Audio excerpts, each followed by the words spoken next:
नमस्कार, आप देख रहे हैं यूपीएससी मेंस आंसर राइटिंग की एक इंपॉर्टेंट क्लास, जिसमें UPSC CSE 2025 AIR 17 Chitvan Jain आपको जीएस पेपर 2 इंडियन पॉलिटी और गवर्नेंस के इंपॉर्टेंट टॉपिक्स पर हाई क्वालिटी आंसर लिखने की कला सिखाएंगे। इस क्लास में आप सीखेंगे कि यूपीएससी मेंस के प्रश्नों की डिमांड को कैसे समझें, आंसर का इंट्रोडक्शन और कंक्लूजन कैसे लिखें, अपने आंसर में कॉन्स्टिट्यूशन के प्रोविजंस, सुप्रीम कोर्ट के महत्वपूर्ण निर्णय, कमिटीज की रिकमेंडेशंस, करंट अफेयर्स के एग्जाम्पल का प्रभावी उपयोग कैसे करें ताकि आप ज्यादा नंबर स्कोर कर सके। ये केवल एक अलग क्लास नहीं है, ये अनअकैडमी के comprehensive UPSC mains answer writing program का एक हिस्सा है। इस प्रोग्राम में ऐसे GS paper 1, GS paper 2, GS paper 3 और जीएस पेपर 4 के लिए टॉपिक वाइज आंसर राइटिंग सिखाई गई है। खास बात यह है कि इस पूरे प्रोग्राम में आपको यूपीएससी सीएसई 2025 के सफल टॉपर्स, जिन्होंने हाल ही में ये परीक्षा उत्तीर्ण की है, और अनअकैडमी के टॉप एजुकेटर से सीखने का अवसर मिलता है। वे आपको न सिर्फ विषय पढ़ाते हैं, बल्कि ये भी बताते हैं कि उसी नॉलेज को मेंस में कैसे यूज करना है। अगर आप यूपीएससी 2026 का मेंस एग्जाम लिखने वाले हैं और मेंस आंसर राइटिंग को एक सिस्टमैटिक तरीके से सीखना चाहते हैं, तो आप सिर्फ ₹1 में इस पूरे प्रोग्राम का हिस्सा बन सकते हैं, जिसका लिंक इस वीडियो के डिस्क्रिप्शन में मौजूद है। अब शुरू करते हैं आज की ये महत्वपूर्ण class UPSC 2025 rank 17 Chitvan Jain के साथ। I tell you for example, ये 3 क्वेश्चंस हैं इसी साल के पेपर के हैं, फर्स्ट 3 क्वेश्चंस। एक बार आप इसको क्विक रीड दे दीजिए क्वेश्चन को, मैं 1 मिनट आपको देता हूँ। ये तीनों क्वेश्चन थोड़ा थोड़ा रफली पढ़ लीजिए। एंड इस एक्सरसाइज में I want people who are writing means इस बार वो ज्यादा बढ़ चढ़ के पार्टिसिपेट करें, क्योंकि उनको डायरेक्टली हेल्प करेगा ये। एक बार ये तीनों क्वेश्चन आपने पढ़ लिए, यस और नो? तो ये क्वेश्चन आपने पढ़े, मेरे पास ये पेपर आया था इसी साल, मैंने क्वेश्चन देखे, पहले 3 क्वेश्चंस, मेरे को तीनों क्वेश्चंस का बैकग्राउंड एकदम से याद आ गया। ये जो व्हाट व्हेन हाउ वाले क्वेश्चंस है ना, मेरे दिमाग में एकदम से सॉल्व हुए, मैंने यहाँ पे लिखे भी। इलेक्शन आरओपीए पे क्वेश्चन आया, क्योंकि उस साल इलेक्शंस बहुत ज्यादा न्यूज में थे, और जो भी कैंडिडेट्स थे उनकी इनकम उन्होंने डिक्लेयर करी, तो उस पर बहुत ज्यादा इश्यूज हो रहे थे या क्वेश्चंस पूछे जा रहे थे। तो ये चीज मैंने पहले पढ़ रखी थी। उसके बाद ट्रिब्यूनल रैशनलाइजेशन बिल आया था 21 में, वो बहुत ज्यादा न्यूज में था। और जो भी राहुल गांधी केस हुआ था एक, और रॉजर केस हुआ था, वो सब कुछ बहुत न्यूज में थे। दो ये एक इतना ज्यादा मेन स्ट्रीम में नहीं था, बट ये पीटी में भी था, और जो भी सॉरी मेंस 365 में भी था। और अगर आपने थोड़े बहुत भी करंट अफेयर्स पढ़े होंगे तो वहां से मिल जाएगा। और उसके बाद जब जो बाइडेन अपना उनका टर्म खत्म हो रहा था, तब उन्होंने अपने बेटे हंटर बाइडेन को जो भी उनके भी जो भी गुनाह थे, जो भी कन्विक्शंस थे, उस पर पार्डन कर दिया था।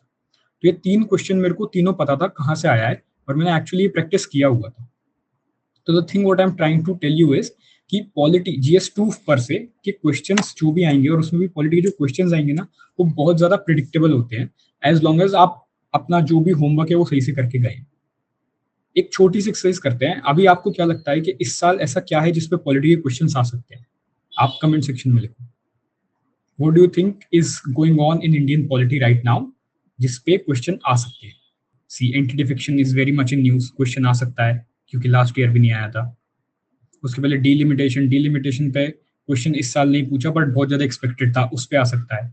गवर्नर तो एक नेवर एंडिंग टॉपिक है, उस पर कभी भी क्वेश्चन आ सकता है। Very good. आर्टिकल 21 भी ठीक है। तो आप सोचो, आप यहाँ पे बैठे हो, आप सब लोग ऐसे ही ब्रेनस्टॉर्म करके यहाँ पे 10-12 टॉपिक लिखोगे ना, जो भी मेंस अपीयरिंग कैंडिडेट्स हैं, I tell you guys to please make a note if you have not done already.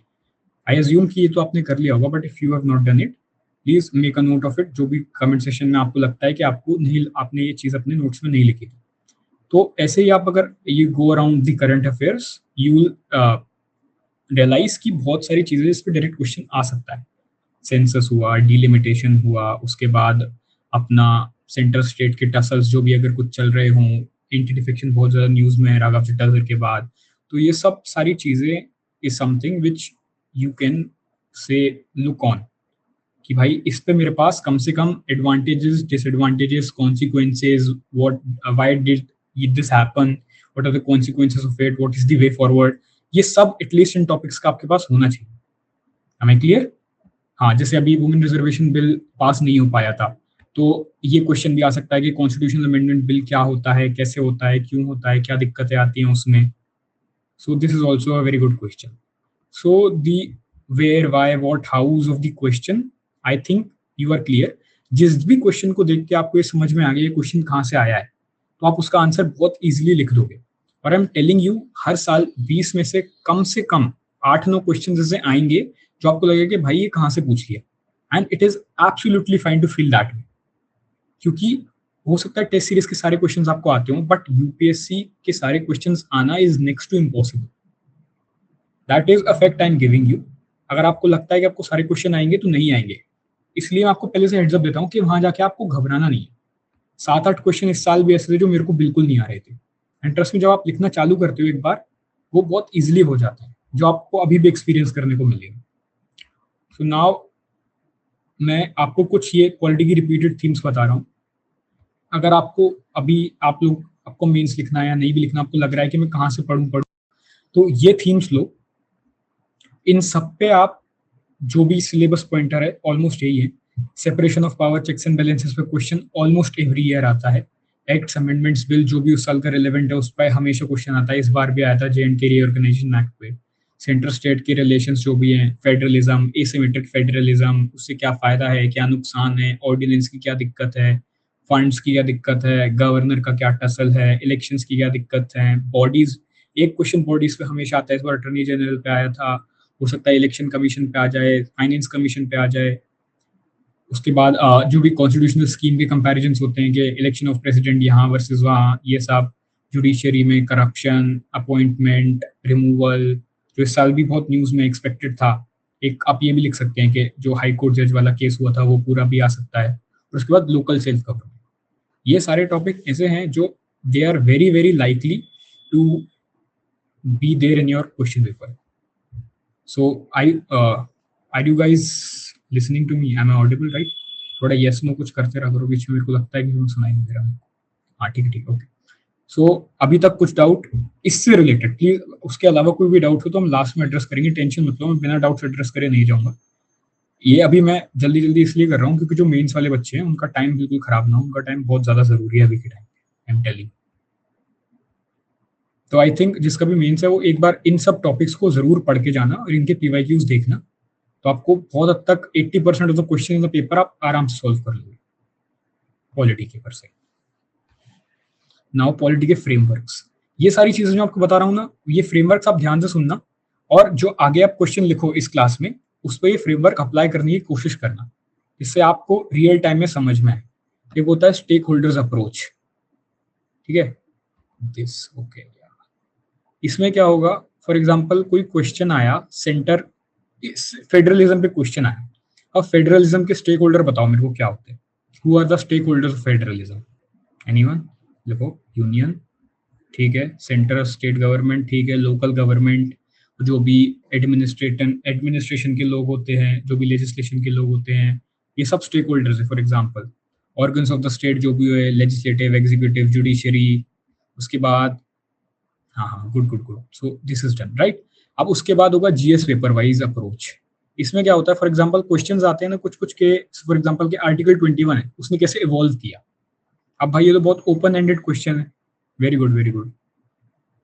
तो एक है जीएस पेपर वाइज, मैं आपको बताता हूँ। फॉर एग्जांपल आर्टिकल 21 है, अब आप फॉर एग्जांपल आपसे क्वेश्चन पूछा कि हाउ डिड इट इवॉल्व, तो आप इसको जीएस के पेपर वाइज सॉल्व कर सकते हैं। फॉर एग्जाम्पल आपने जीएस 1 उठाया, उसमें क्या है, हिस्ट्री, सोसाइटी और ज्योग्राफी।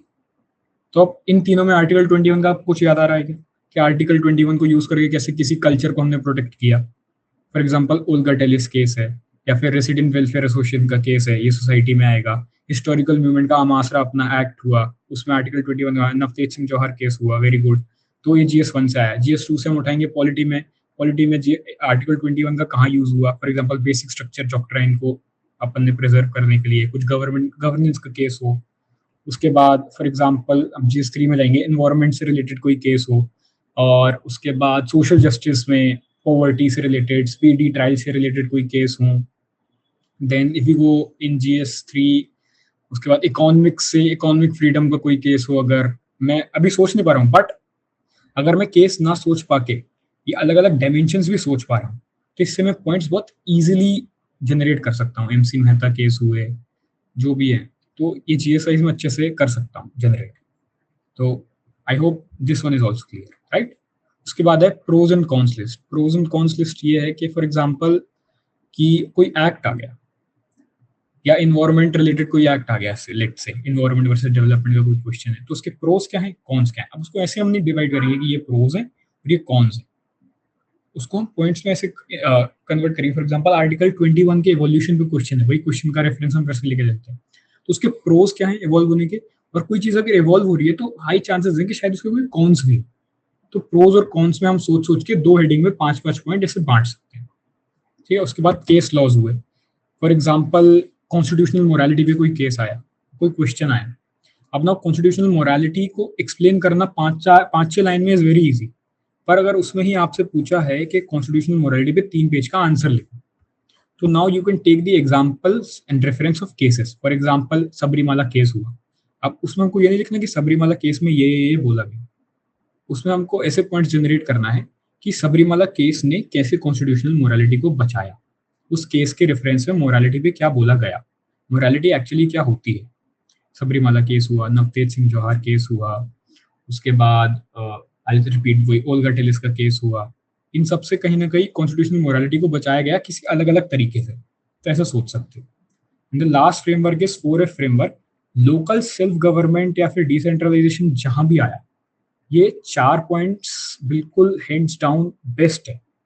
कोई भी बॉडी का केस है, for example local self government में आप लोगों को पता ही है, फंड, फंक्शन, फंक्शनरी और फंक्शनैलिटी। मैंने 2 बार फंक्शन लिख दिया, या फिर फंक्शनरी होगा और ये होगा फंक्शनैलिटी। ठीक है, फंक्शन, फंड यानी उनके पास पैसा नहीं है, फंक्शंस यानी उनको डिवॉल्व नहीं किया सरकार ने, फंक्शनरी यानी जो भी एग्जीक्यूटिव्स हैं और जो भी इलेक्टेड मेंबर्स हैं वो लोग के बीच में टसल चलती रहती है, और फंक्शनरी मतलब ऑडिट के काम हुए जो भी इंफॉर्मेशन डिसेमिनेशन का काम हुआ वो लोग सही से करना नहीं आता उनको। 4 पॉइंट इजीली डेवलप हुए।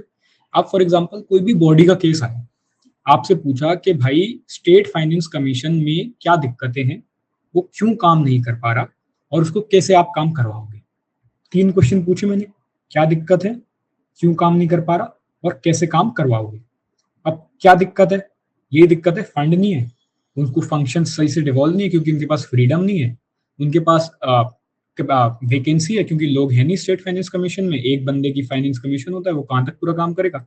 और फंक्शनैलिटी में उसका भाई जो भी वर्किंग्स हैं वो क्योंकि कॉन्स्टिट्यूशनल या स्टैट्यूटरी बॉडी नहीं है सही से, इसलिए उसके रोल सही से डिवॉल्व नहीं करे गए हैं, उनको समझ में नहीं आता काम कैसे करना है, इसलिए काम नहीं कर पाते। सुधारोगे क्या, उनको फंड्स दो, उनको स्टाफ दो, उनके जो भी है फ्रीडम दो, और उनके जो भी रिकमेंडेशन है वो बाइंडिंग बनाओ। ऐसे आप किसी भी क्वेश्चन को अप्रोच कर सकते हो। इस 4F का अप्रोच आप अगर लेके चलोगे तो मोर और लेस आप सारे बॉडीज के क्वेश्चंस इजीली कर सकते हो। Am I clear with this? ठीक है, अब कुछ कॉमन इंट्रोडक्शंस और कंक्लूजन्स यहाँ लिखे हैं। अगर ये 6-7-5 लिखा है, बट इसमें मैंने कहीं कहीं 2-2 3-3 चीजें डाली हैं। अगर आप ये 60 टाइप के इंट्रोडक्शंस और कंक्लूजन्स तैयार कर लोगे पहले से, तो आपका कोई भी एक भी क्वेश्चन ऐसा नहीं होगा जिसमें आपको इंट्रोडक्शन या कंक्लूजन सोचना पड़े। आई से वंस कि फॉर एग्जांपल कॉन्स्टिट्यूशनल मोरालिटी का क्वेश्चन है, तो आप उसमें मोरालिटी को डिफाइन कर दो। जुडिशरी पे क्वेश्चन है, करप्शन का क्वेश्चन है, या फिर pardoning powers of Indian and US president है, तो उसमें करंट इवेंट जो भी है हंटर बाइडन का, उसको आप एलैबोरेट कर दो एक लाइन में। फॉर एग्जांपल आर्टिकल 21 पे क्वेश्चन है, या राइट टू लाइफ पे क्वेश्चन है, उसमें आप आर्टिकल या कोई भी केस लॉ लिख दो। ठीक है, डेटा जो भी है कुछ वो लिख दो। उसके बाद फॉर एग्जांपल अमेंडमेंट पावर का, अमेंडिंग पावर का क्वेश्चन, तो उसमें आप डॉक्ट्रिन ऑफ हार्मोनियस कंस्ट्रक्शन से शुरू कर सकते हो कि भाई डॉक्ट्रिन ऑफ हार्मोनियस कंस्ट्रक्शन कहती है कि डीपीएसपी और फंडामेंटल राइट्स को क्लैश नहीं करना चाहिए, कंस्ट्रक्शन हार्मोनियस होना चाहिए। उंची कमीशन, सरकारिया कमीशन, ये 2 गो कमिटीज है पॉलिटी के लिए, एडमिनिस्ट्रेशन के लिए, गवर्नेंस के लिए, for that matter of fact. कोई भी लीगल क्वेश्चन आता है, आप उसमें कहीं पे भी law commission report set XYZ कर दो, तो वो गलत हो ही नहीं सकता कभी, क्योंकि लॉ कमीशन इतने सारे बने हैं, उन्होंने इतनी सारी बातें करी है, कहीं ना कहीं से तो वो फिट बैठ ही जाए उसके पास। उसके बाद CGI ने कोई कोड दिया है, या कोई लॉयर ने, किसी बड़े लॉयर ने कोई कोड दिया हुआ है, या किसी लीडर ने कोई कोड दिया हुआ है, तो वो कोड यूज कर सकते हैं। तो ये 5-6 इंट्रोडक्शन के फ्रेमवर्क्स आपके दिमाग में रहेंगे, तो आप इंट्रोडक्शन बहुत इजीली और बहुत क्विकली सोच सकते हैं। यहाँ तक कोई doubt? Anything you guys want to ask? Cool. वो इंट्रोडक्शंस हो गए, उसके बाद कंक्लूजन्स। कंक्लूजन में SDG, GS 1, 2, 3 तीनों के लिए बहुत ईजी है। फॉर एग्जाम्पल SDG 10 बहुत इजीली यूज हो जाता है लोकल सेल्फ गवर्नमेंट के क्वेश्चन में, इससे रिड्यूसिंग इनइक्वालिटीज होता है जो अपना SDG 10, कि भाई SDG 10 यूज करके इनइक्वालिटी रिड्यूस करो सेंटर, स्टेट और लोकल सेल्फ गवर्नमेंट के बीच में। जो भी किसी के कोर्ट्स हो, जैसे जो आपने इंट्रोडक्शन में यूज करे, अगर आपने इंट्रोडक्शन में कोर्ट यूज नहीं करा, आर्टिकल किया है, तो आप कंक्लूजन में कोर्ट यूज कर सकते हो। कुछ भी कीवर्ड्स या फ्रेजेस लिख सकते हो, लाइक सबका साथ सबका विकास. एक I used to use one word in federalism question कि federalism should lead towards cooperation and not confrontation. पढ़ते हैं ना, cooperative federalism, confrontational federalism, competitive federalism, जैसे ये सब वर्ड्स हुए जो पॉलिटी स्पेसिफिक वर्ड्स.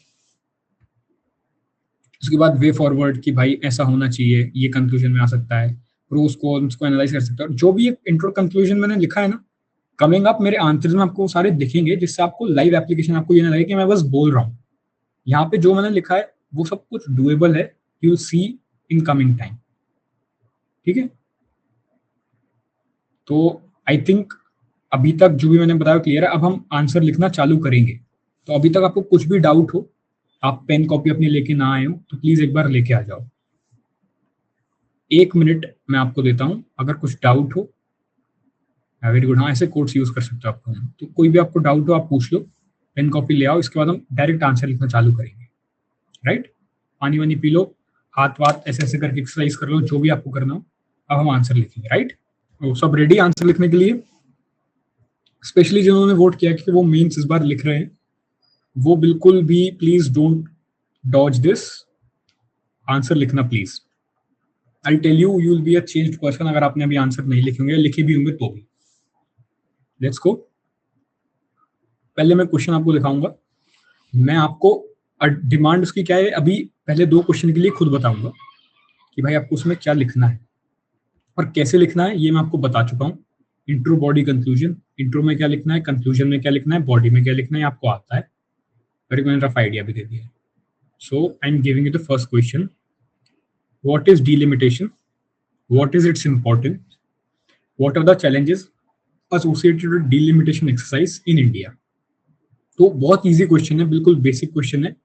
डिलिमिटेशन क्या होता है, क्यों वो जरूरी है इंडिया के लिए या किसी भी कंट्री के लिए, क्योंकि यहाँ इंडिया लिखा नहीं है. Why is it important? In general point भी हम लिख सकते हैं. और इंडिया स्पेसिफिक चैलेंजेस क्या है. You have to write it for 10 marks, यानी 2 पेज 150 वर्ड्स. हाँ, तो ठीक है, अपने पेन कॉपी उठाओ. I am starting a timer. ऐसी विकास ने लिख लिया है question, because I'll definitely see it at the end of the class. चलो भाई, टाइम्स आप. इससे ज्यादा टाइम नहीं लेना किसी भी आंसर को लिखने में. And I am repeating it again कि भले ही आप इस बार में लिख रहे हो या नहीं, अगर आप लिख रहे हो तो वेरी गुड, आपके 4 आंसर लिखने की प्रैक्टिस हो रही है और लाइव आपके चेक भी हो जा रहे हैं. और जो नहीं लिख रहा वो प्लीज आंसर लिखो, क्योंकि I am guaranteeing you this one thing कि जो भी मेरे 3-4 सेशंस हैं, अगर आप इसमें साथ में आपने मेरे बैठ के आंसर लिखे, तो आज के बाद आप कभी भी GS2 के आंसर लिखने से नहीं डरोगे और आप किसी भी सब्जेक्ट के क्वेश्चंस इजीली लिख दोगे, भले ही आपको वो आता हो या ना. ये मेरी पर्सनल गारंटी है. आपका सब्जेक्ट कंप्लीट हुआ हो या नहीं हुआ, अगर आप एक यूपीएससी एस्पिरेंट हो तो आपको डिलिमिटेशन के बारे में कुछ तो पता हो, या जो भी मैं आगे क्वेश्चंस दूंगा. अगर आपको बिल्कुल भी उसके बारे में कुछ नहीं पता तो कोई दिक्कत नहीं, you can skip that question, और you can at least brainstorm it and draw a rough framework. या फिर ऐसा भी लिख सकते हो कि भाई इंट्रोडक्शन, अगर जब मैं पढ़ूंगा या पढ़ूंगी तब मैं ये लिख दूंगा, बॉडी में ऐसे डिवाइड करूंगा या करूंगी, और ऐसे यहाँ मेरा शायद एक डायग्राम आ जाए इस चीज का, और ये मेरा कंक्लूजन होगा. अगर आप डायरेक्ट पूरा पूरा आंसर भी नहीं लिख पा रहे तो at least do a rough framework making of the question, जिससे एटलीस्ट आपके दिमाग में कुछ बनता जाए. ओके,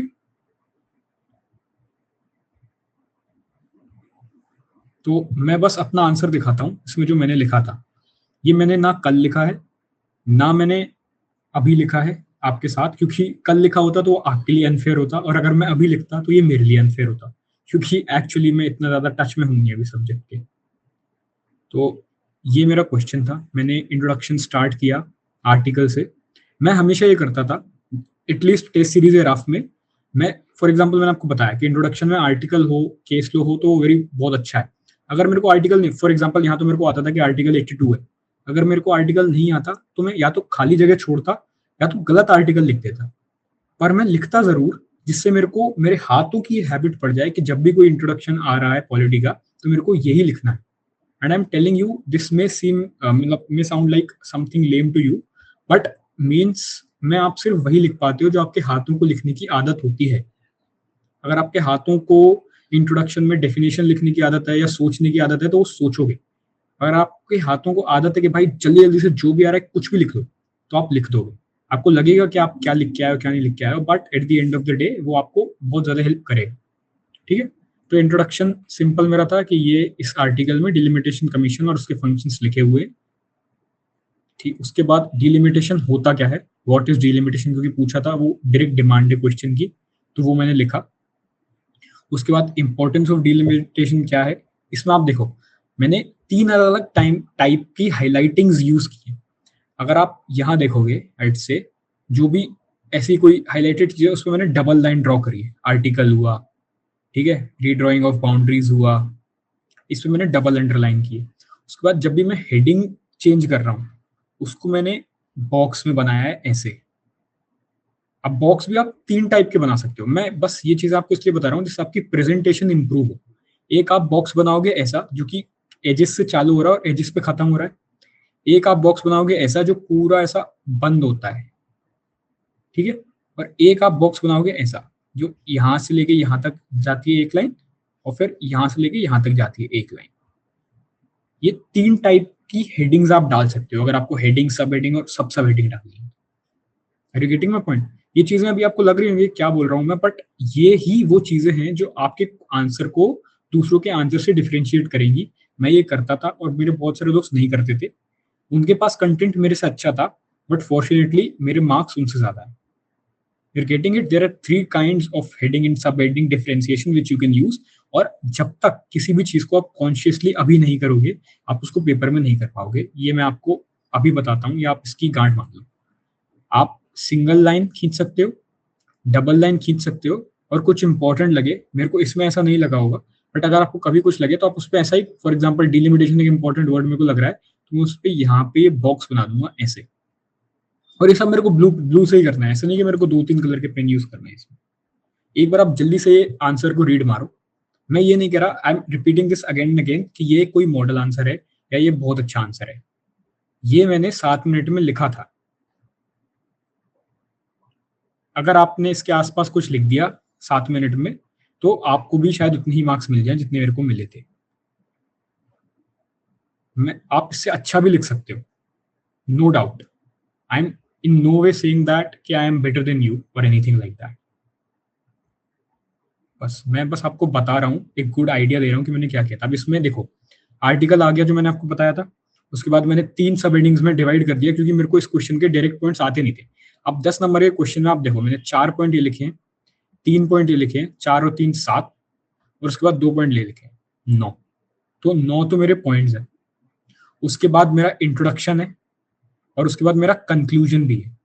अभी अब अगर इसको जूम करता हूं मैं आपको दिखाता हूं कि डिलिमिटेशन का मेरे को कुछ ज्यादा अच्छा आ नहीं रहा था कंक्लूजन, तो मैंने सिर्फ इतना लिख दिया, the 10 delimitation is essential to ensure, मुझे भी पढ़ाई में नहीं आ रहा, फेयर एंड इलेक्शन के ऊपर कुछ लिखा है, फ्री एंड फेयर इलेक्शन लिखा है शायद मैंने। बट द थिंग इज कि कंक्लूजन में आपको कुछ ना कुछ तो लिखना है। ये मेरी गलती हुई है, कभी भी लाइन से आपको नीचे जाना नहीं है, क्योंकि बट जो मैं कॉपी में लिखता था वो थोड़ी छोटी होती थी असली यूपीएससी की कॉपी से, इसलिए आई टेंड टू कभी कभी लाइन से नीचे जाना, बट असली पेपर में आपको ये बिल्कुल भी नहीं करना। ठीक है, अब आप ये देखो इसमें एक 2-4 कीवर्ड्स ऐसे हैं, जैसे 1 वोट 1 वैल्यू है, उसके बाद इंश्योर इक्वल वोट्स, ठीक है, redrawing of boundaries, reallocation of seats, उसके बाद अपना डेमोग्राफिक चेंजेस, ठीक है, देन उसके बाद डेमोग्राफी में नॉर्थ वर्सेस साउथ। ये सब चीजें हैं जिससे ये शो होता है आपके आंसर में कि आप पॉलिटी का आंसर लिख रहे हो, कि आपको पॉलिटी के टर्म्स आते हैं। आप जिस भी सब्जेक्ट का आंसर लिख रहे हो उसके स्पेसिफिक टर्म्स आपके आंसर में होने ही चाहिए, that is given and that is very important. I hope आपने answer, have you guys read this answer? मैं आपके आंसर्स देखूंगा जितने मेरे से हो सकते हैं, उसकी कोई दिक्कत नहीं है, बट किसी को भी ऐसा तो नहीं लग रहा कि दिस इज नॉट डूएबल? किसी को ये आंसर लिखने में दिक्कत आई हो? और ये सुनने के बाद उसको सर यहाँ तो 150 वर्ड नहीं है, कोई बात नहीं, 150 वर्ड लिमिट होती है, जरूरी नहीं आप पूरे ही लिखो या उससे ज्यादा लिखो, कम लिखो, 10-15 वर्ड्स ऊपर नीचे चल जाते हैं। वर्ड लिमिट इतना स्ट्रिक्ट नहीं होता यूपीएससी में, और मोर और लेस कभी मैंने गिने भी नहीं है 150 होते कि नहीं।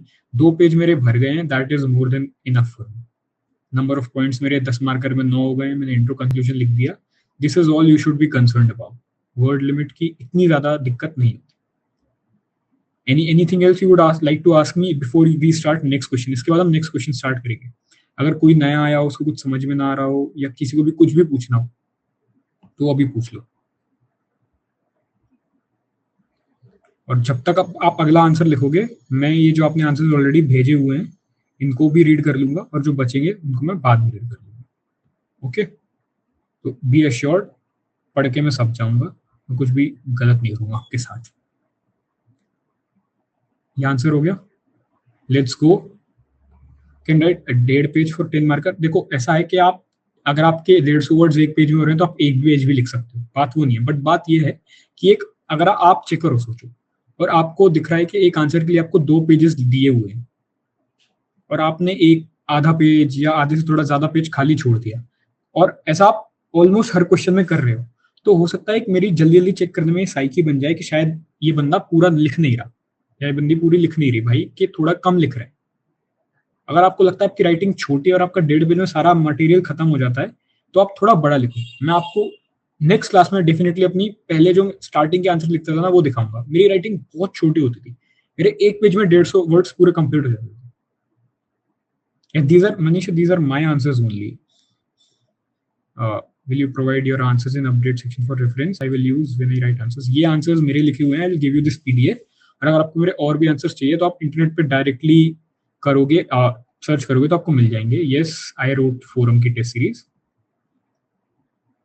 तो प्रॉब्लम है आशु, व्हाट इज योर प्रॉब्लम? कोई दिक्कत नहीं, अगर आपकी राइटिंग छोटी है तो आप बड़ी कर सकते हो उसको ओवर पीरियड ऑफ टाइम, कोई दिक्कत नहीं है। आप जो बीच के 20-30 दिन होते हैं ना, ये इसमें भी आपकी राइटिंग को आप बड़ा कर सकते हो अगर आप कॉन्शियसली लिखो तो, कोई दिक्कत नहीं है। Intro has 40 words. Yours or mine? Mine intro does not have 40 words, I don't think. Mine ना, तो आप उसको कम करो वर्ड्स को, वही मैं आपसे कह रहा हूँ, आप कम वर्ड्स में ज्यादा लिखना है। अब इसमें क्या है, मैंने ये लिखा article 20 of constitution allows for delimitation commission and it's functions. इतना इजी इंट्रो, कम वर्ड्स हैं, और मैंने यहाँ थोड़ा सा ये भी ऐड कर दिया। ये मैंने जो आपको ये दिख रहा है ना, ये वाला पार्ट, ये मैं जब आंसर लिख रहा था ना, मैंने तब नहीं लिखा था, मेरे को आखिरी में एकदम से याद आया तो मैंने उसको यहाँ डाल दिया।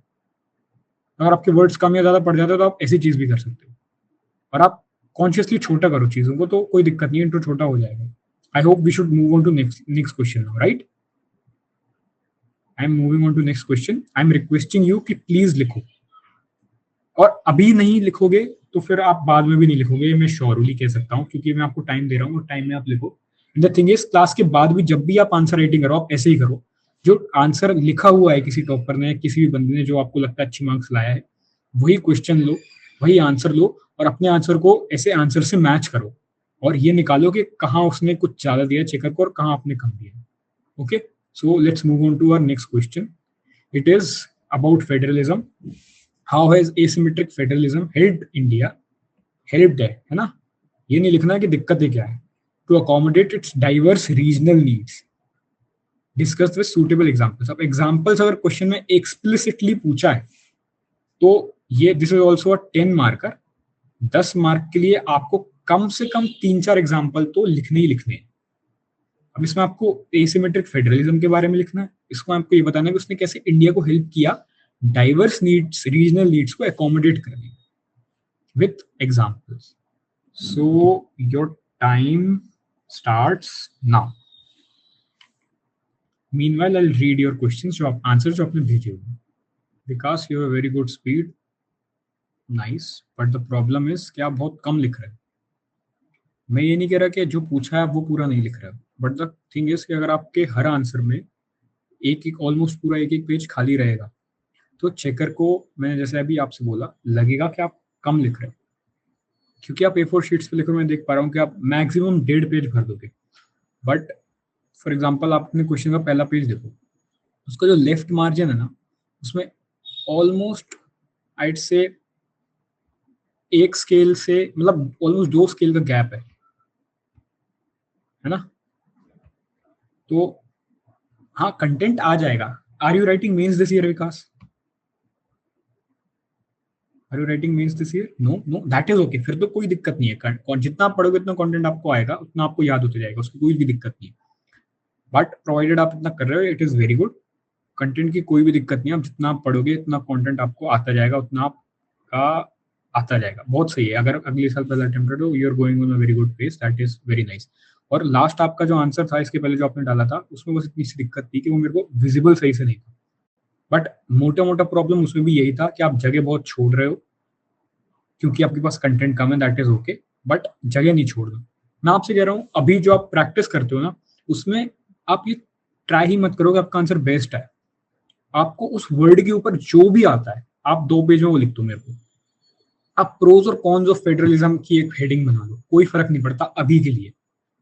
बट आप 7 मिनट में जब 2 पेज पूरे भर दोगे, आपको कॉन्फिडेंस इतना आ जाएगा कि आप कुछ भी लिख सकते हो। और इवेंचुअली जैसे जैसे आप पढ़ते जाओगे, जैसे जैसे आपका मेन साथ आएगा, आपके पास जो भी लिखने के लिए मटेरियल है वो हमेशा बढ़ता ही जाएगा, उसकी कोई भी दिक्कत नहीं।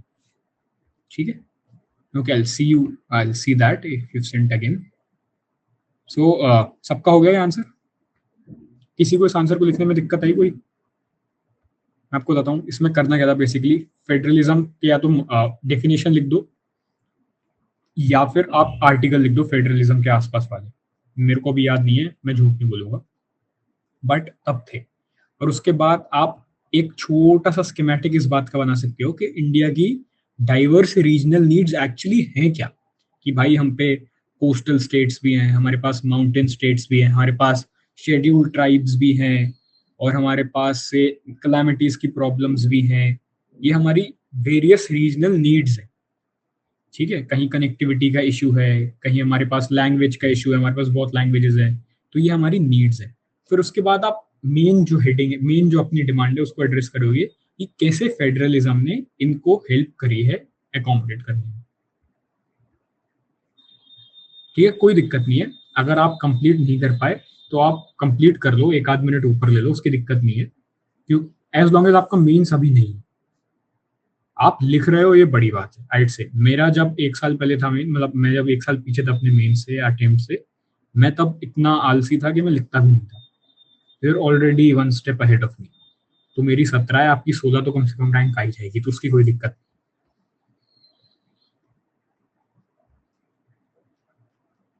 कोई दिक्कत नहीं। I show you my answer now. Is the answer visible to you guys? Read कर पा रहे हो उसको आप?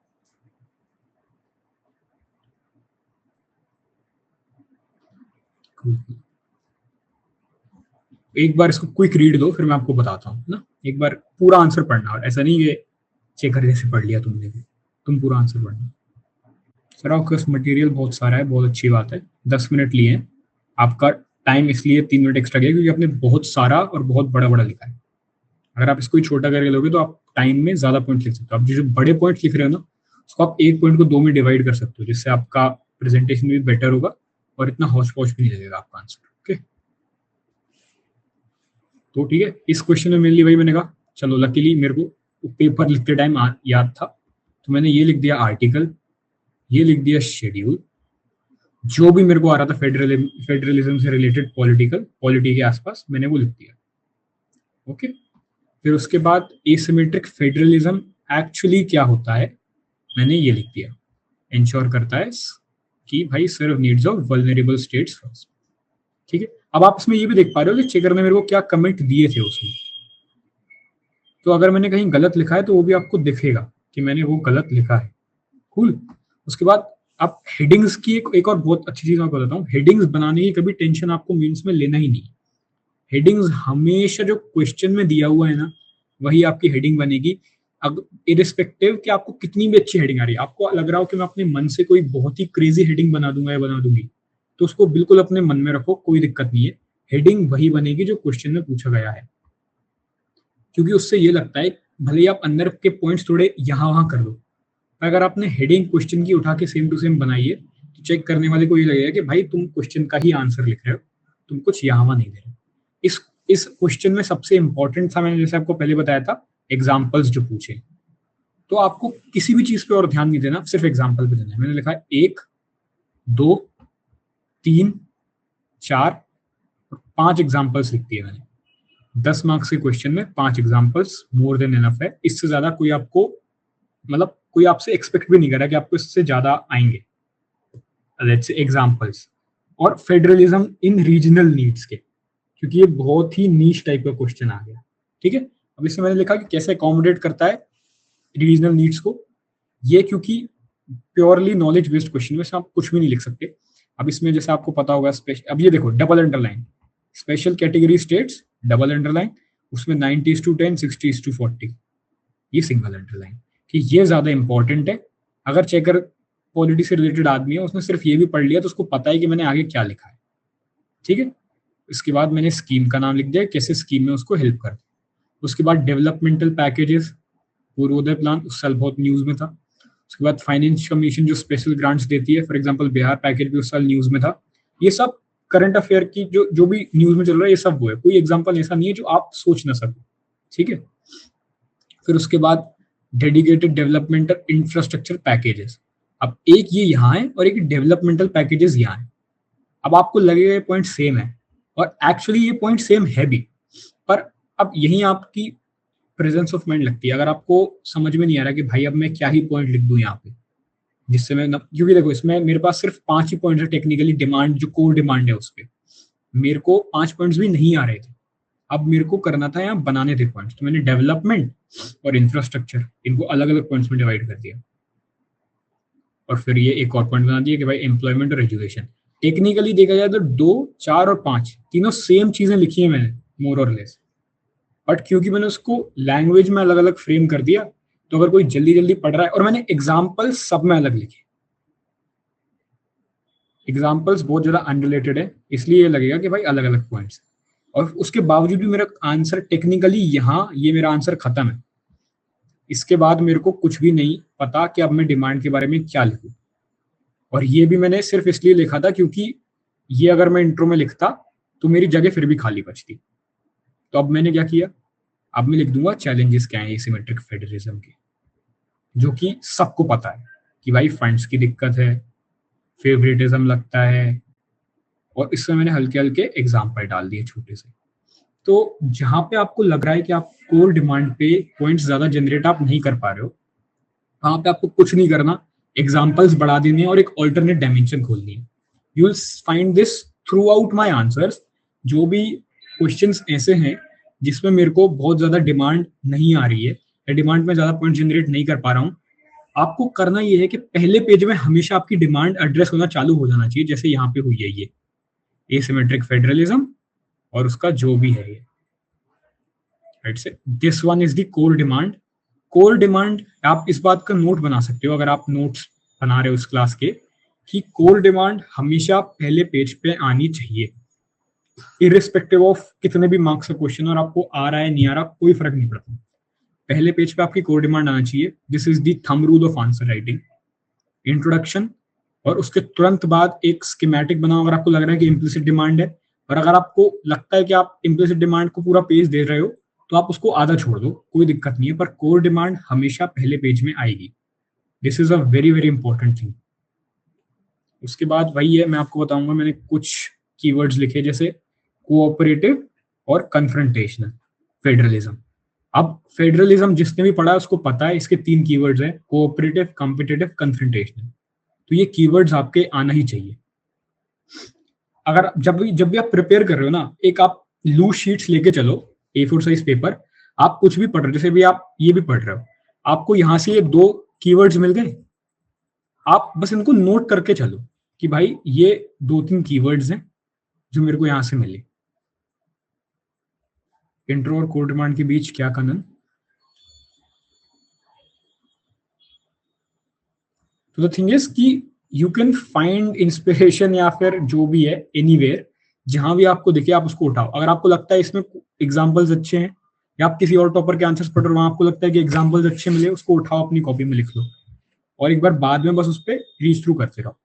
What makes your answer apart from others is ये एग्जाम्पल्स, जो कि मेरे को नहीं लगता ज्यादा लोग लिख पाए होंगे, यहाँ भी और वहां भी।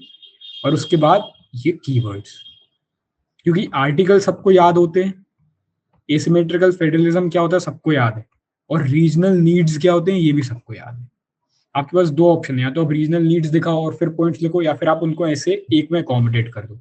क्योंकि मैंने इसके बारे में पहले पढ़ा हुआ था इसलिए मैंने लिख दिया। सर आपने बोला ना फर्स्ट पेज पे कोर डिमांड आना चाहिए, इंट्रो बॉडी, बॉडी ही कोर डिमांड है, बॉडी का पार्ट है कोर डिमांड, बॉडी मतलब कुछ और थोड़ी होता है। इंट्रोडक्शन मतलब इंट्रोडक्शन, और फिर ये बॉडी ही है, ये और ये बॉडी ही है। ओके, तो I hope this question is also clear. इसमें किसी को कुछ डाउट, किसी को कुछ समझ में ना आया हो, एनीथिंग? इरेज इट, जिससे आप डाउनलोड करो तो ज्यादा दिक्कत हो ना।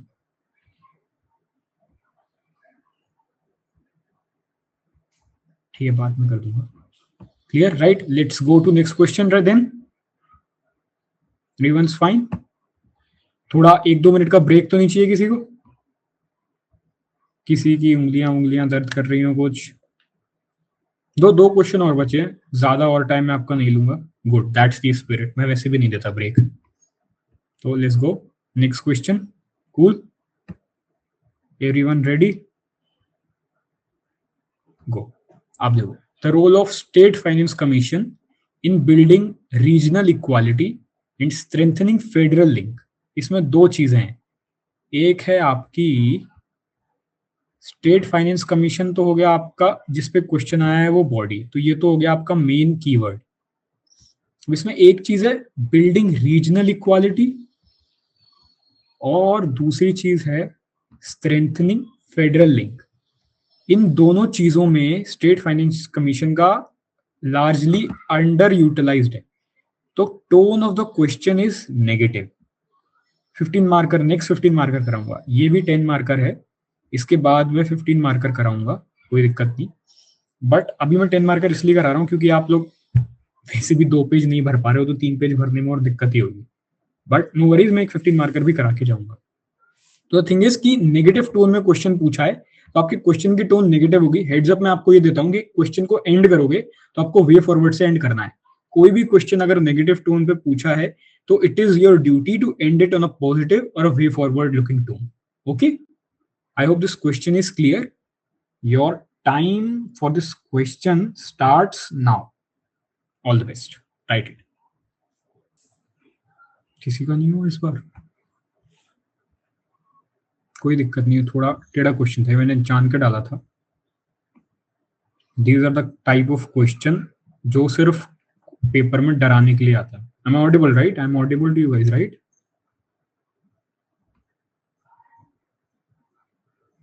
Hello anyone? या सो ओके, कोई समझ गया राइट? तो ये बस क्वेश्चन डराने के लिए था, तुमको भी मेरे को भी। इस टाइप के क्वेश्चन पेपर में जरूर आएंगे, ऐसे क्वेश्चन ज्यादा आएंगे। बट द थिंग इज कि अब आप इसको कैसे टैकल करते हो, this is what will make और ब्रेक फॉर यू। मैं अब कोई नहीं भाई, दिक्कत नहीं, अगर आप नहीं लिख पाए तो I will show you my answer for this. See Vikas ने लिखा है, गुड, वेरी गुड। बाद में करता हूँ मैं। क्वेश्चन को लिखने में प्रॉब्लम होनी चाहिए श्वेता, क्योंकि द थिंग इज कि हर चीज के बारे में जो भी मेंस में क्वेश्चन आएगा, जिस भी चीज के बारे में, अगर आप उस साल में, दिक्कत ये शायद आपने भी पढ़ा नहीं हुआ होगा पूरा, पर कोई भी क्वेश्चन आएगा तो कुछ भी मेंस में ऐसा नहीं हो सकता जिसके बारे में आपने कभी भी ना सुना। मैक्सिमम एक क्वेश्चन पूरे पेपर में ऐसा हो सकता है जिसके बारे में आपने रिमोटली कोई आइडिया ना हो, कभी नहीं आया। पर अगर आपको एज सून एज, अब आपको अगर फाइनेंस कमीशन भी पता है तो आप फाइनेंस कमीशन के बारे में लिख दो और बस उसमें स्टेट फाइनेंस कमीशन डाल दो। इस तरह के क्वेश्चन को ऐसे टैकल करना है। अब रीजनल इक्वालिटी आपको पता है क्या होता है, और फेडरल लिंक आपको पता है क्या होता है। स्टेट फाइनेंस कमीशन के आर्टिकल आपको पता होना चाहिए, बॉडीज के आर्टिकल्स मोरलेस आप पता कर लो, उससे आपका इंट्रोडक्शन बन गया। और अगर कुछ भी नेगेटिव है तो मैंने आपको बताया ही था, वे फॉरवर्ड वाला आपको कंक्लूजन लिखना है। मैं अभी आपको आंसर दिखाता हूँ, आप एक बार इसको जल्दी रीड कर लो। कृष्णा, जो आपको नॉलेज है वो आप लिख दो ना, आपको नॉलेज अगर आप इंग्लिश मीडियम के हो तो आपको इंग्लिश में ही है, बस आप लिख दो। और मेरे सेंटेंसेस देखो, हार्डली 2 लाइन के सेंटेंसेस हैं और उसमें भी ग्रामर तो कोई है ही नहीं, इतनी ग्रामर तो सबको आती है, तो लिख सकते हो। इसी ऐसी कोई दिक्कत नहीं है। अगर आपको इंग्लिश में लिखने में प्रॉब्लम आ रही है तो आप अभी, अगर आपको मीन्स नहीं लिखना तो अभी आप थोड़ा टाइम लेके, मतलब धीरे धीरे भी लिख सकते हो, जरूरी नहीं है कि आपको 7 मिनट में लिखना है। आप सेंटेंसेस को फ्रेम करना चालू करो, मोर और लेस सारे सेंटेंस फ्रेम करना एक सही काम। हाँ श्वेता, प्रेशर बहुत रहता है पर याद भी रहता है। अभी जब यहाँ बैठे हो तब लगता है कि भाई सब भूल जाएंगे वहां, बट वहां सब कुछ याद आ जाता है, वो गॉड्स प्लान है। आई होप ये आपने रीड कर लिया होगा। मैं रफली बता देता हूँ कि क्या क्या मेरे को लगता है कि आप कर सकते थे। एक तो मैंने आपको बताया था, भले ही आपको आर्टिकल आता हो ना आता हो, यहाँ पे मेरा ऑलमोस्ट सही है बट एग्जैक्टली सही नहीं है, तो उन्होंने यहाँ पे लिख दिया वो ठीक है। बट अगर नहीं आता तो आर्टिकल खाली छोड़ दो, पर लिखो पार्ट लिख दिया, क्या है वो लिख दिया, और उसका फंक्शन क्या है मैंने वो लिख दिया। स्टेट फाइनेंस कमीशन का फंक्शन क्या है तो सबको पता होगा, तो ऐसे आप इंट्रोडक्शन बना सकते थे। डन। अब उसके बाद under utilise role of state finance commission, ये आपकी सब हेडिंग है। मैंने आपको बताया था 2 तरीके से आप डिवाइड कर सकते हो, एक तो यहां से चालू करके। अब मेरे को इसमें एक और सब हेडिंग बनानी है, तो मैंने उसका पूरा बॉक्स बना दिया। ठीक है, तो भले ही मेरे को आंसर इसका इतना अच्छा नहीं आता, पर अब इसमें मैं एक डायग्राम भी बना दूंगा, मैं हेडिंग्स भी कर दूंगा, मैं आर्टिकल भी और पार्ट भी लिख दूंगा, जिससे जो भी चेकर है वो मेरे कंटेंट को इतना पढ़े ही ना, जिससे उसको समझ में ही ना आए कि भाई मेरे को आता भी है या नहीं आता। तो ये हल्की हल्की ट्रिक्स होती हैं जो थोड़ी थोड़ी मेंस में भी काम करती हैं। नॉट दैट कि आपको कुछ भी नहीं आता होगा। जैसे आपने मेरे पॉइंट्स पढ़े होंगे, तो पॉइंट्स सारे वही हैं कि भाई कुछ बहुत सारे स्टेट्स ने अभी तक अपने जो भी मैटर्स हैं वो डिवॉल्व नहीं करे एसएफसी के लिए, ये सबको पता है। उसके बाद फंड्स नहीं होते उनके पास, जेनरिक पॉइंट है, सबको पता है। बट अब इसके लिए ये एग्जाम्पल है, ये एग्जाम्पल पढ़ा नहीं था मैंने कभी भी, मैंने वही सोच के बनाया तुरंत। ये तो इजी चीज है, क्योंकि हरियाणा में आपको सबको पता है कि पंचायत पावरफुल है, हरियाणा हुआ, पंजाब हुआ, तो वहां पे ज्यादा फंड्स होंगे। पर वहीं जैसे बिहार जैसी स्टेट हुई कोई, तो वहां पे थोड़ी कंडीशन लोकल गवर्नमेंट की वीक है, क्योंकि वहां पे ऑलरेडी फंड्स का क्रंच है। तो लोकल सेल्फ गवर्नमेंट के पास, स्टेट फाइनेंस कमीशन के पास डिवॉल्व करने के लिए फंड्स नहीं आएंगे। ये लॉजिकल रीजनिंग से एक ऐसा फैक्ट मैंने बना लिया। तो ये आपको एक्टिवली करते रहना है, या तो आपको आता है और आप कितना ही याद कर लोगे, और अगर नहीं आता तो आप रैंडमली क्रेडिबल फैक्ट्स अपने मन से बना सकते हो, प्रोवाइडेड आपने थोड़ा बहुत पढ़ा हो तो आप ये कर सकते हो। उसके बाद पॉलिटिकल इंटरफेरेंस, ये 3 पॉइंट मैंने इसमें डाल दिए और 4 पॉइंट मैंने इसमें डाल दिए, तो ये फिर से 7 पॉइंट बना दिए मैंने 10 मार्कर के लिए।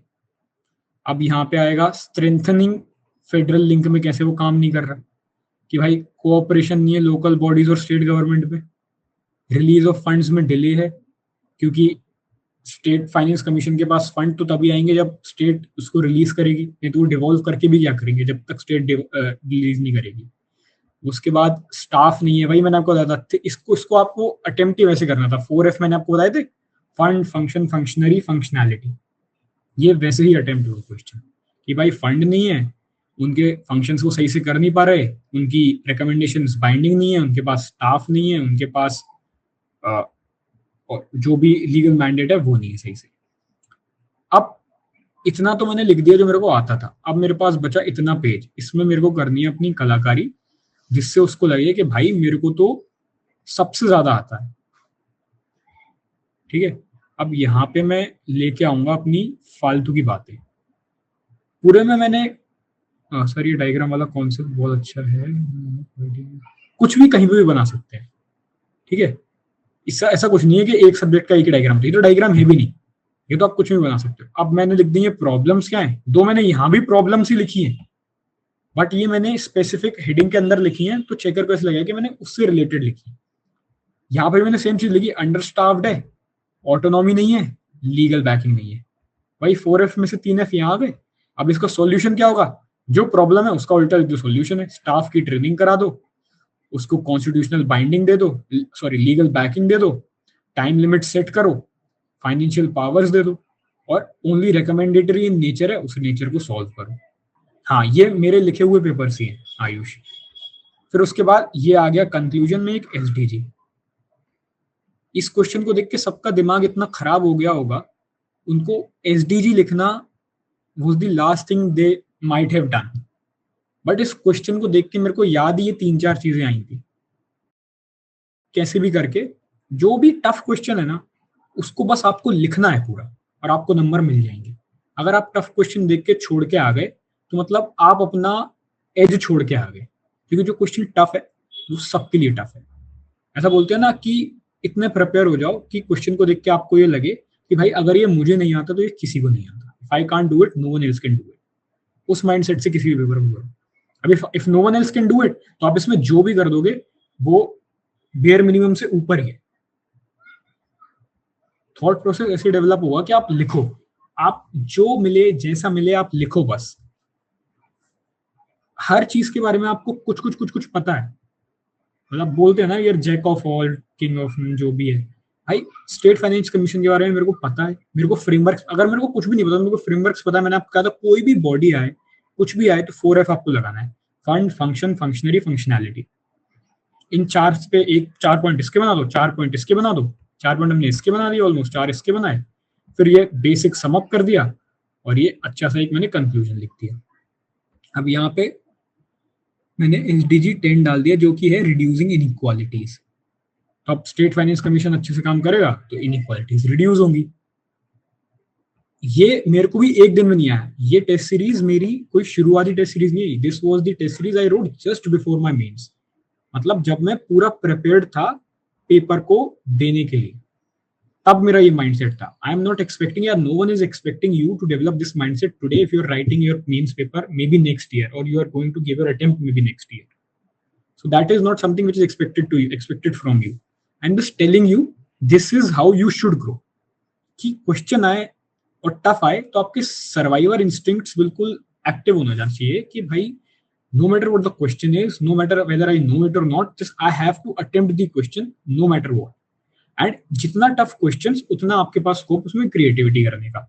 आप उसमें एग्जाम्पल्स बना लो, आप उसमें डायग्राम्स बना लो, आप उसमें कंक्लूजन बना लो, क्योंकि पॉइंट्स तो आपको आते नहीं है और जो बेसिक पॉइंट्स हैं वो आपने रट्टा मारे हुए हैं।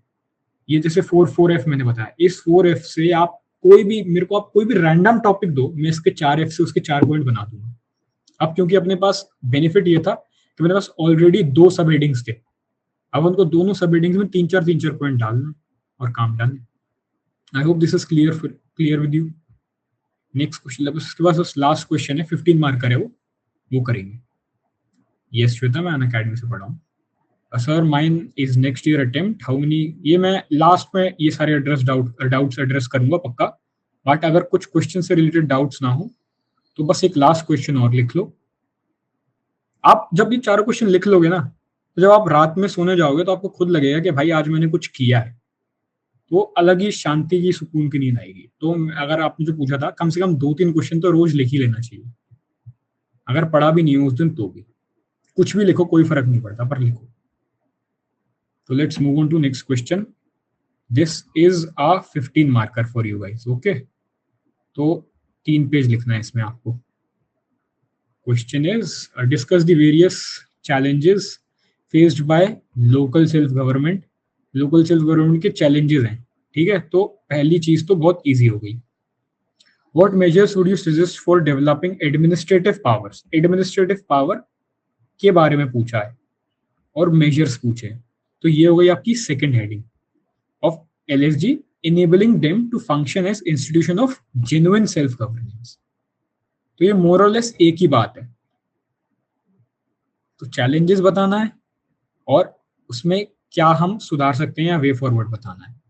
क्योंकि ये 15 मार्क है तो एक हेड्स अप में आएंगे जिसमें आप बताओगे लोकल सेल्फ गवर्नमेंट है क्या, उसकी प्रॉब्लम्स क्या है, ये तो पूछा ही है, पर प्रॉब्लम्स वो क्यों हैं। और मैं फिर से कह रहा हूं कि अगर आपको कुछ नहीं सूझ रहा तो आप 4F से सोचना, क्योंकि 4F तो है ही लोकल सेल्फ गवर्नमेंट की चीज। तो your time for this question, अरे भाई इसमें आपको ज्यादा टाइम मिलेगा, 12 मिनट मिलेंगे, स्टार्ट्स नाउ। आइडियली एक बार बता देता हूँ फिर से मैं, 10 मार्कर्स के लिए 7 मिनट्स, 15 मार्कर्स के लिए 11 मिनट्स, 110, 70, 180, इतना ही टाइम आपको मिलेगा। अब आप उसको कितने टाइम सोचना है, कितने टाइम लिखना है, that is something which you have to decide for yourself. Okay, I hope हो गया होगा सबका, जिसका नहीं हुआ तो कोई दिक्कत नहीं है। आई जस्ट, जिसका नहीं हुआ वो थोड़ा एक आध 2 मिनट में और लिख लो, बाकी मैं अपना आंसर जब तक आपको दिखा देता हूँ। जिसका हो गया या जिसको रेफरेंस दिए, यू कैन अभी।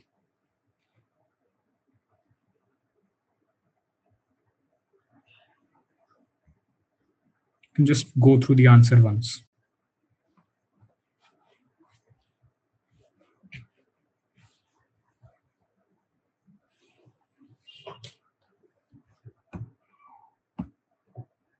Your handwriting is above average, Vikas. No worries. कोई दिक्कत नहीं है, अच्छी handwriting है तुम्हारी।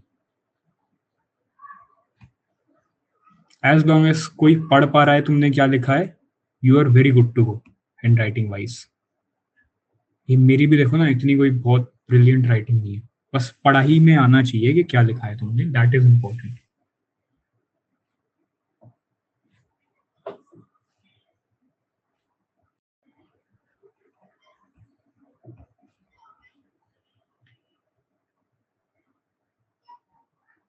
हाँ, no worries Ruchit, you can do this, क्योंकि हेडिंग्स कब तक ही सोचोगे।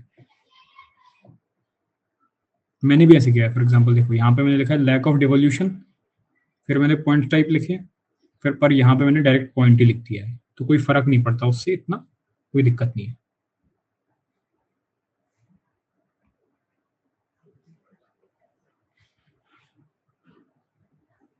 आई hope everyone has read the answer once.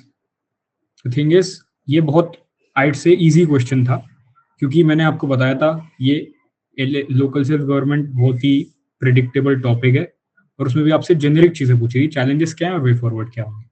तो क्योंकि डायरेक्ट चीज थी और इजी चीज थी, इसमें आपको ज्यादा ऑल्टरनेट डायमेंशन खोलने की इतनी जरूरत है नहीं, एज लॉन्ग एज आपको कुछ ना आ रहा हो तो।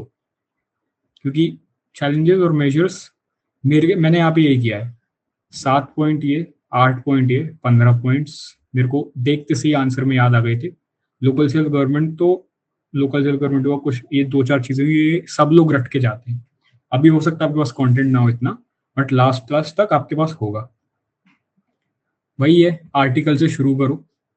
सबको पता है लोकल सेल्फ गवर्नमेंट का अमेंडमेंट और पार्ट्स, जितना भी आपको टेक्निकल चीजें आती हैं उसके बारे में एग्जाम उसमें इंट्रोडक्शन में घुसा दो। हाँ, एग्जाम में कॉपी पे क्वेश्चन लिखा हुआ होता है, ऐसा ही होता है, कोई दिक्कत नहीं। जैसा यहाँ लिखा हुआ ना, वैसे क्वेश्चन लिखा होता है एग्जाम में। हाँ, 15 मार्कर में 3 ही पेज लिखना होता है आयुष, 3 ही पेज आते हैं एग्जाम में। उसके बाद एडमिनिस्ट्रेटिव चैलेंजेस क्या है। अब या तो आप फंड फंक्शन फंक्शनरी फंक्शनैलिटी में खोल सकते हो, जैसे आई थिंक विकास ने ऐसे ही लिखा है, बट उससे दिक्कत ये होगी विकास कि आपके पास 4 पॉइंट आएंगे और आप 5 बार सोच नहीं पाओगे। तो जो भी आप फ्रेमवर्क लगा रहे हो ना, वो फ्रेमवर्क अपने सिर्फ माइंड में रखना है हमको, कॉपी में नहीं लिखना। समझ रहे हो? क्योंकि अगर आप फ्रेमवर्क कॉपी में लिख दोगे ना, तो आप अपने लिए एक बाउंड्री बना लोगे कॉपी के अंदर, जिसको आप आगे पीछे नहीं कर सकते। सर भरना सभी पेजेस है, मेरे हिसाब से तो पेजेस भरोगे तो अच्छा रहेगा, नंबर मिलेंगे। एज लॉन्ग एज आप बिल्कुल ही कचरा नहीं लिख रहे हो। अगर आप थोड़ा बहुत भी रेलेवेंट लिख रहे हो तो पेजेस भर दो, कोई दिक्कत नहीं। और इतना टाइम होता है कि पेजेस सारे भर सकते हो आप। मैंने हर क्वेश्चन के हर जीएस में सारे पेजेस भरे थे और मेरे सारे पेपर टाइम से हो गए, दिक्कत नहीं हुई। तो Vikas, one thing I would like to add here is, आपने जैसे मैंने देखा आपका आंसर, आपने सिर्फ fund function functionary functionality heading बना के उसमें एक चीज लिख दी थी।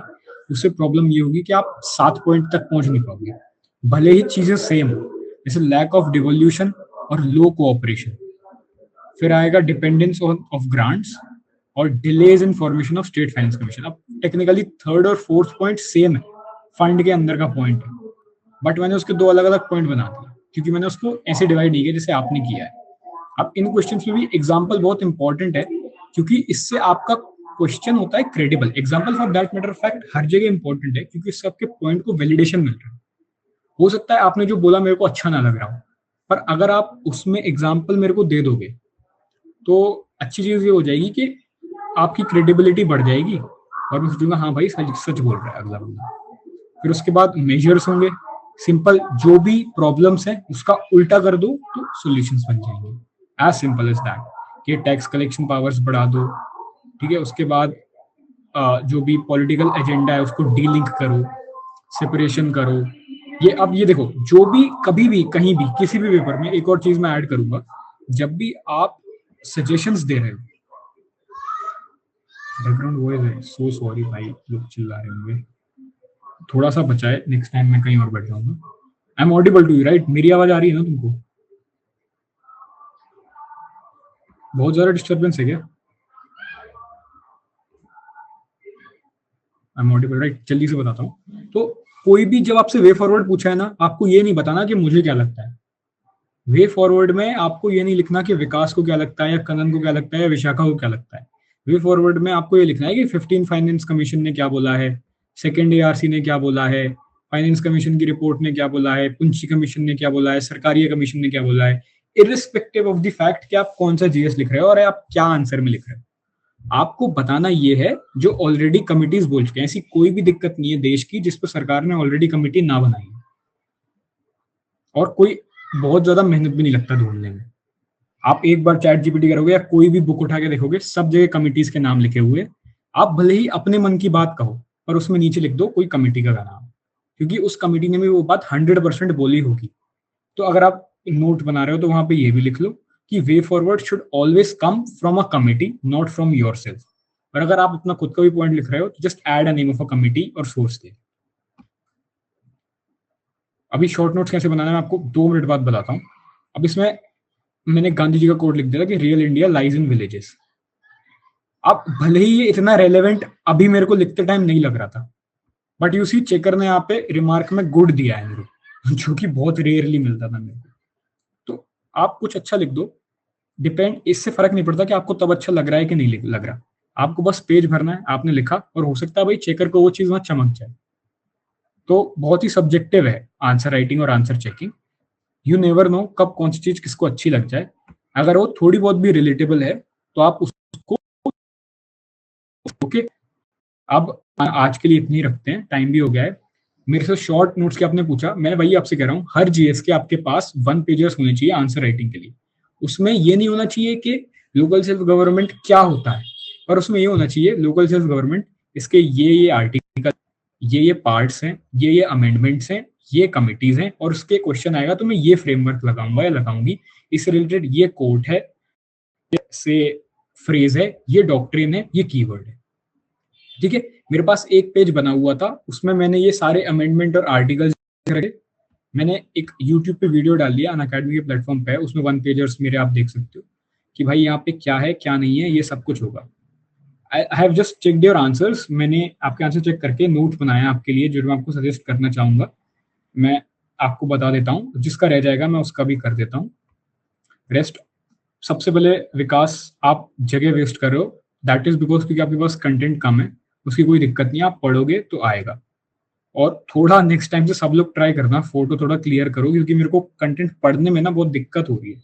मैं क्योंकि जूम तो कर नहीं सकता, तो थोड़ा सा वो देख लेना। बाकी Vikas, you are good to go. आप जितना जितना पढ़ोगे आपके पास कंटेंट उतना अच्छा आता जाएगा। ठीक है, उसके बाद दिव्या, आपके आंसर्स बहुत अच्छे हैं, कहीं कहीं पे मेरे से भी अच्छे आंसर्स हैं, मैं एडमिट करूंगा ये फैक्ट। तो बस आपको दिक्कत ये है कि आप कंक्लूजन्स मेरे हिसाब से बहुत बड़े लिख रहे हो, आप उनको छोटा कर सकते हो, और पॉइंट्स भी आप बहुत बड़े बड़े लिख रहे हो। मैक्सिमम 2 लाइन का एक point is more than enough, until unless आपको लग रहा है कि भाई इस चीज को एक्सप्लेनेशन की ज्यादा ही जरूरत पड़ रही है। ठीक है, आप कर ये सकते हो कि क्योंकि आप, आपके पास कंटेंट ज्यादा है ना, इसलिए आप क्या कर रहे हो, आप जल्दी पॉइंट्स पॉइंट्स पॉइंट्स पॉइंट्स डालते जा रहे हो, पर आप उसको थोड़ा सा प्रेजेंटेबल और बना सकते हो। कोई भी ऐसा हब एंड स्पोक डायग्राम बना दिया, कोई छोटा सा ग्राफ टाइप बना दिया, जैसे वो मैंने बनाया था वैसा कुछ बना दिया। तो थिंग इज नॉट दैट कि आपका आंसर अभी खराब है, but there is always a scope for improvement. और अगर आपको अभी मेंस नहीं लिखना इस साल, तो आप ये चीजें एक्टिवली डाल सकते हो। और अगर लिखना है तो भी अगर अभी से डालना चालू करोगे ना, तो you can do wonders with whatever you are writing right now, your answers are too good. ठीक है, you don't have to do something very very different in your answer, आप जैसे लिख रहे हो वैसे ही लिखो, बट प्रेजेंटेशन पे आप काम कर सकते हो, नो डाउट।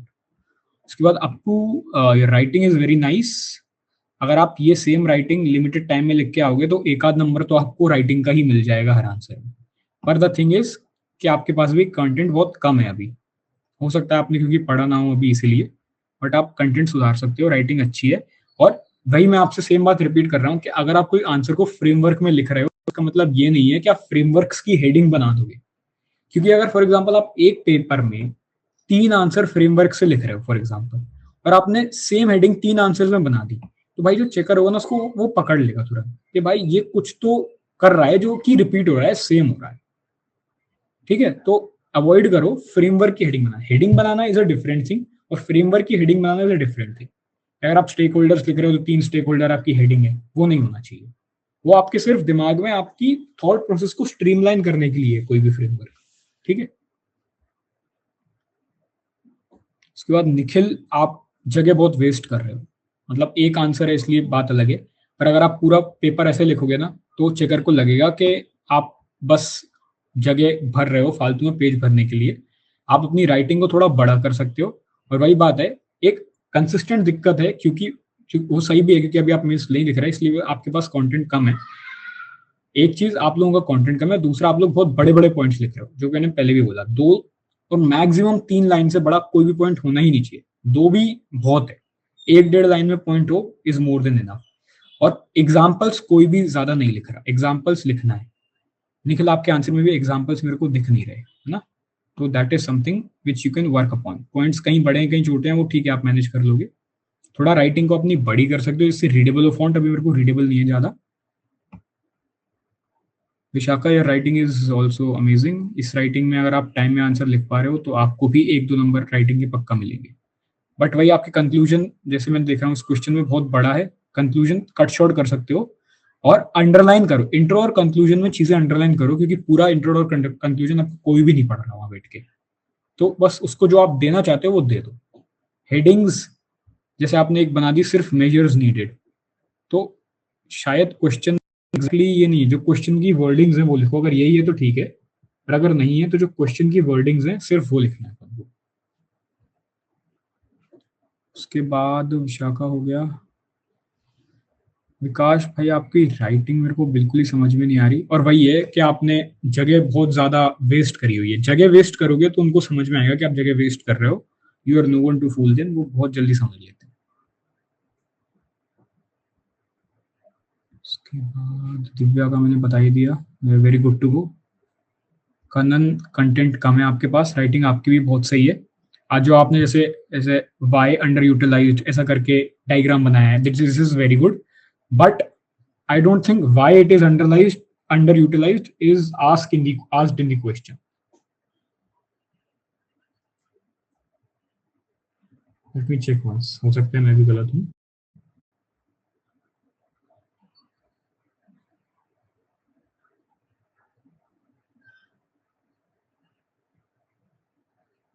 हाँ, डायरेक्टली नहीं पूछा अंडरलाइज क्यों, under utilise in sense of in building regional equality और स्ट्रेंथनिंग फेडरल लिंक, उस बेसिस पे आपको बताना था। तो थोड़ा सा डिमांड से आप भटक रहे हो।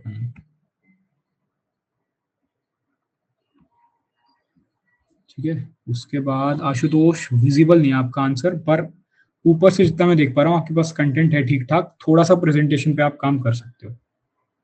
कोई दिक्कत नहीं, आपने ट्राई किया, is a very good try. I am just suggesting you कि आप ऐसा आगे फ्यूचर में कर सकते हो। जो भी मैं बोल रहा हूँ, this is not something you have to do tomorrow only, this is something which you can work upon. And I am saying this just for the sake of saying it, क्योंकि जैसे आप आंसर अभी लिख के आ रहे हो वैसे अगर आप मेंस में लिखोगे तो मार्क्स तो आपको मिलेंगे ही मिलेंगे। ऐसा तो है नहीं कि कोई आपको 0 दे देगा, but you can improve on that line, है ना? कोई को भी बुरा मानने की बिल्कुल भी जरूरत नहीं है। उसके अलावा सौरभ, आपके पास सौरभ कंटेंट बहुत ज्यादा है, ये थोड़ी दिक्कत है, क्योंकि बहुत ज्यादा भरी भरी दिख रही है आपकी कॉपी। आपको ट्राई ये करना है कि आप कम शब्द में ज्यादा बता पाओ, क्योंकि देखो एक आपका पॉइंट है फॉर एग्जाम्पल पॉलिटिकल इक्वालिटीज का शायद पॉइंट है, 1 2 3 4 5 6 लाइन का पॉइंट है ये। इतना बड़ा पॉइंट कोई नहीं पड़ेगा आपका, है ना? ये दिक्कत है एक, वही है, लैक ऑफ कंटेंट है। और जहां है आपके पास वहां बहुत ज्यादा कंटेंट है। 1 पेजर आपको ऐसे ही बनाना है, मैंने आपको जो बताया। 1 पेजर में कभी भी वो नहीं, आपका आर्ग्यूमेंट नहीं आता। 1 पेजर में सिर्फ और सिर्फ आपकी वो चीजें आती हैं, वैल्यू एडिशन की चीजें। क्योंकि आपको अभी मेंस लिखना है इसलिए आपको दिक्कत आ रही है, पर जब आपको मेंस लिखना होगा ना तो आप ऑलरेडी इतना पढ़ चुके होगे कि आपको उनकी जरूरत ही नहीं पड़ेगी, आप अपने आप पॉइंट्स जनरेट कर लोगे अपने दिमाग में। आई होप मैंने सबके आंसर्स देख लिए हैं।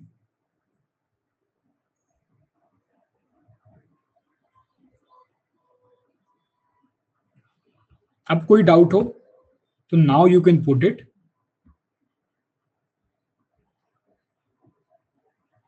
प्रकाश ने आंसर भेजा है अभी। प्रकाश क्लियर नहीं है आपका आंसर, मैं रीड तो नहीं कर पा रहा, बट ठीक है, आपने प्रेजेंटेशन अच्छी करी है। Sanchita your writing is good, but points बहुत बड़े बड़े, इतने बड़े बड़े पॉइंट्स नहीं लिखना, क्योंकि आप इतने बड़े पॉइंट्स लिखोगे तो 3-4 पॉइंट्स लिख पाओगे सिर्फ। तो जो भी चाहिए उसको आंसर चेक करने वाले को हो सकता है फिर आप देखो, ज्यादा पॉइंट्स लिखने का फायदा ये है कि अगर मैं 3 पॉइंट्स लिखता हूँ तो मैं शायद 3 ही डायमेंशंस खोल पा रहा हूँ, पर अगर मैं फॉर एग्जाम्पल 8 पॉइंट लिख रहा हूँ तो मैं 8 अलग अलग डायमेंशंस खोल सकता हूँ। फॉर एग्जाम्पल मेरे 3 पॉइंट से चेकर को अच्छे नहीं लगे तो चांस ये है कि बाकी 5 पॉइंट उसको अच्छे लगे तो उसमें नंबर दे दे। तो ज्यादा पॉइंट्स लिखने का सिर्फ एक ये ही लॉजिक है कि आपका आंसर बहुत मल्टी डायमेंशनल हो जाता है। ओके,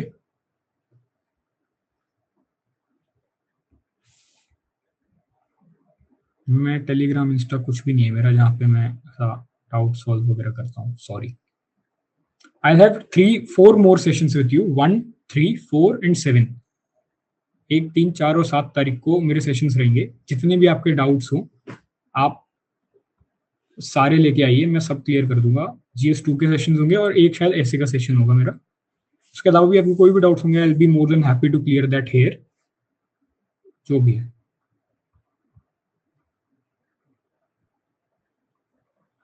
यार श्वेता, आप हिंदी में लिखा, आप मेरे को भेज तो दो, बट द थिंग इज कि मेरे को हिंदी की टर्मिनोलॉजीज इतनी आती नहीं है। मैं आपका स्ट्रक्चर और प्रेजेंटेशन चेक कर सकता हूँ, बट आपका कंटेंट सही है या गलत है ये मैं थोड़ा सा रीड कर नहीं पाऊंगा। I am so sorry Hindi वाला।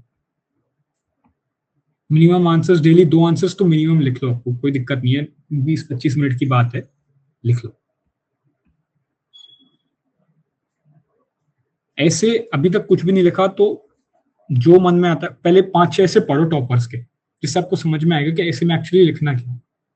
फिर मैं तो कहता हूँ ऑलमोस्ट शुरू में हर संडे एक ऐसे, और फिर हर संडे एक पूरा पेपर ऐसे का, यानी 2 ऐसे।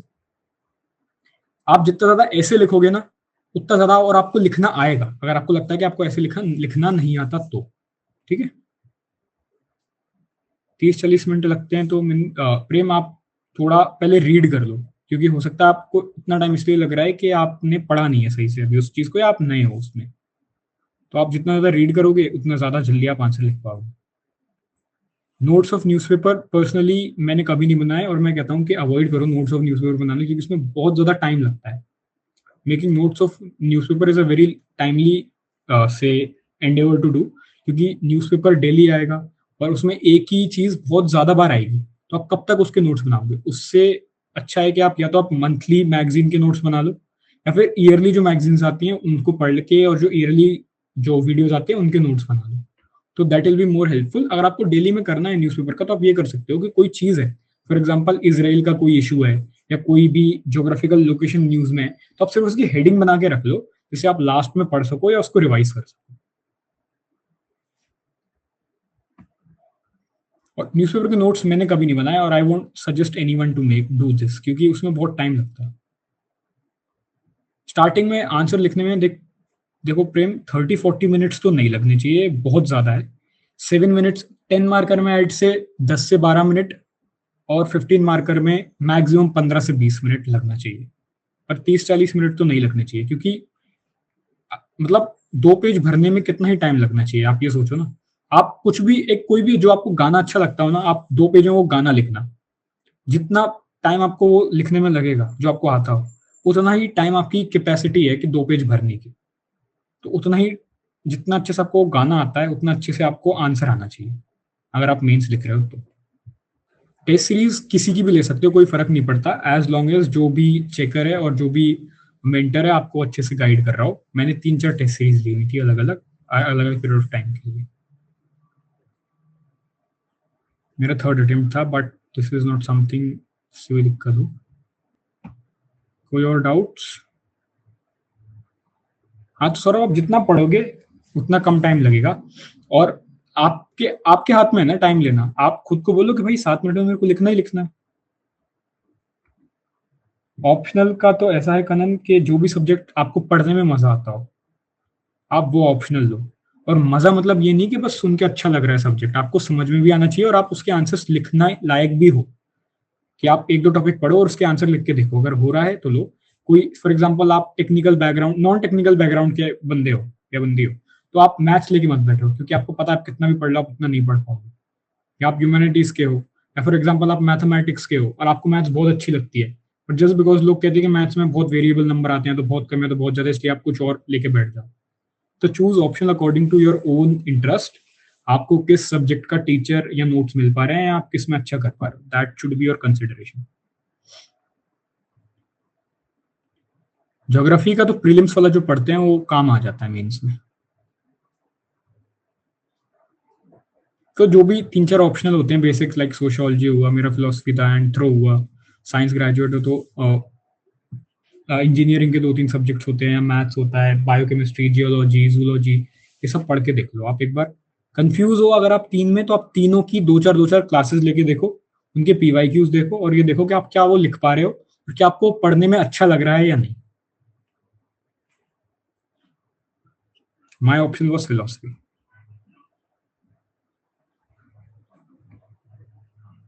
करंट अफेयर में कोई भी रैंडम वीडियो उठा के देख लेता था यूट्यूब से, सब मोर और लेस सेम करंट अफेयर पढ़ा रहे हैं, ऐसी कोई दिक्कत नहीं होती, और लास्ट में पीटी पढ़ लेता था। Okay, I hope we should end the session now. हम मिलेंगे 1, 3, 4 और 7 को।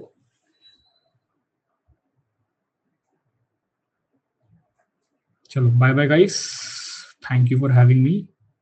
और अगली बार इतना कम क्वेश्चन नहीं है, हम कम से कम 6 क्वेश्चन लिखेंगे नेक्स्ट क्लास में, तो मेंटली प्रिपेयर होके आना। कोई भी आपके फ्रेंड्स जिनको लगता हो कि भाई आंसर राइटिंग में डर लगता है या ये वो, लेके आना। My motive here is to kill the fear of answer writing, और जैसा भी क्वेश्चन आए, जो भी आए, आप बस लिख पाओ। कूल, चलो बाय बाय, सी यू।